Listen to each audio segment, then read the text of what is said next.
Hi guys, how's all doing? It's Chris from Max Morphs here, and tonight I'm here with my wee buddy Vader.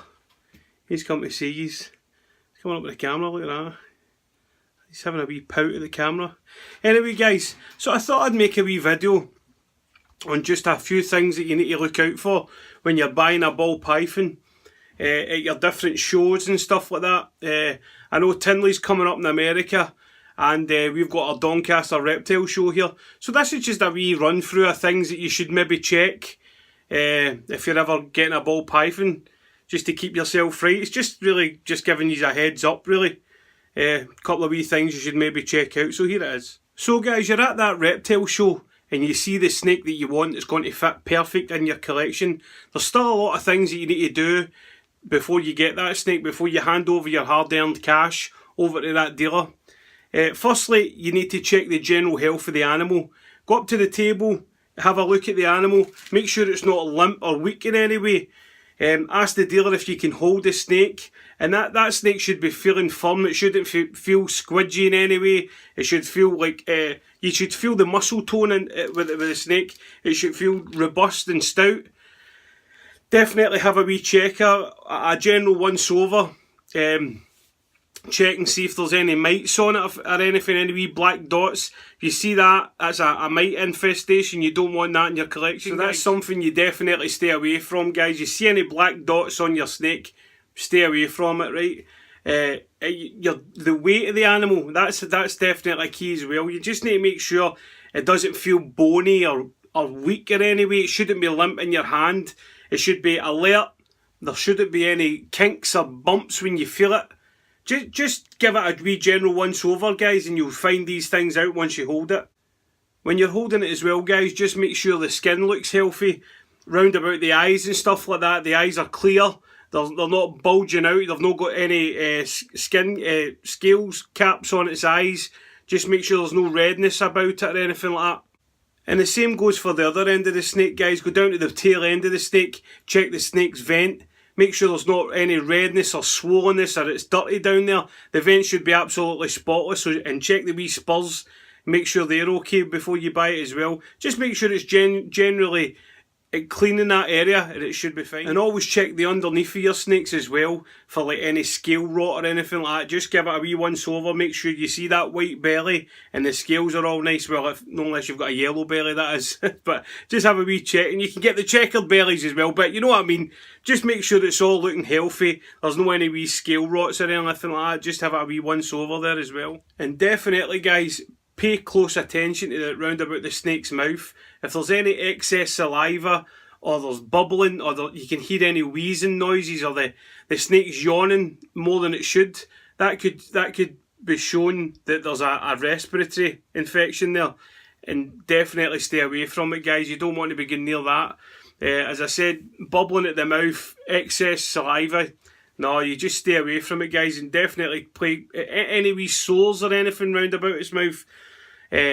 Just stay away from it. Don't hassle yourself with dealing with that. Do you know what I mean?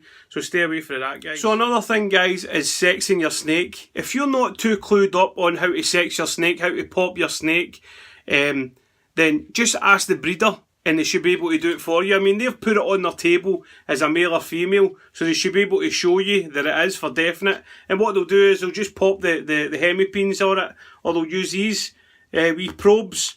They'll just probe the snake right in front of you, and you'll find out for definite, so you know for 100% whether you've got a male or a female in your collection. So all you need to do, guys, is just ask the breeder, and they should be able to help you in that. Now, on to the breeders themselves. A lot of people in the hobby at the shows, they're going to the shows and they're meeting people that they know, they've spoke to online, they're picking up snakes for who they know online. And that's probably the best way. Find out the reputation these people have got that you're going to go and see. Because anybody could be selling snakes, you know what I mean? And you really want to look into their background if you can. If you can, I know that, I mean, it's no a thing everybody can do. But if you can look into their background, see if they're reputable, and then you'll be fine that way. But your dealers should be giving you things like care sheets. Care sheets, I'll show you one just now I've got here. So guys, this is my wee care sheet for my piebald that I bought from my friend Kerry. It's got our contact details on it there. and it just gives you a wee log of everything that I need to know from when it was born to when I picked it up, received the snake. It tells you its hatch date, its shed, its feeding schedule and what it's been feeding on. These are all key things that you need to know when you're buying a snake, guys, because you need to know these things before you put it in your collection. You'll need to know what the animal's actually feeding on, do you know what I mean? Whether it's mice or rats or whatever, ASFs, do you know what I mean? Because, you know, ball pythons can be fussy eaters. And definitely, guys, the main issue, what you need to do is get contact details for whoever you buy them from whoever your breeder is. I've got still got Gavin from Balls to Use card, got all his contact details, email address, phone number on there. If I ever need to phone him for anything about the snake, anything to do with that. And that's the sign of a good breeder, guys. If you give contact details, a care sheet, and a way of getting back to these people, well, they're available for you to go and ask questions about your snake if anything, any hiccups come along. Do you know what I mean?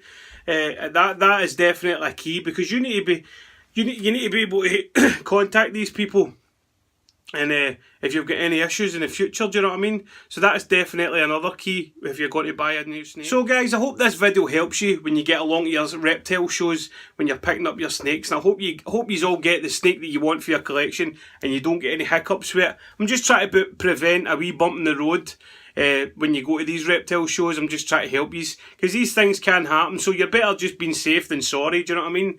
So anyway, guys, hope you like this video. Like, comment and subscribe, and we'll see you all later. Peace out.